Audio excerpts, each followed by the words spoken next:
Hey everyone, welcome back.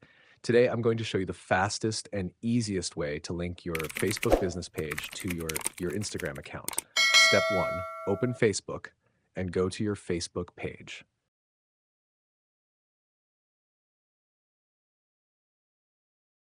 Once you're on your page as admin, go to Settings.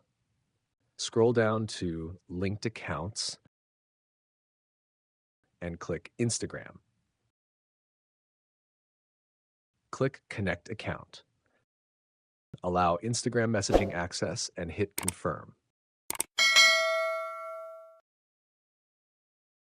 Log into your Instagram account when prompted.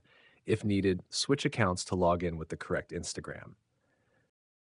Once logged in, just hit Continue, and you'll see a connected notification.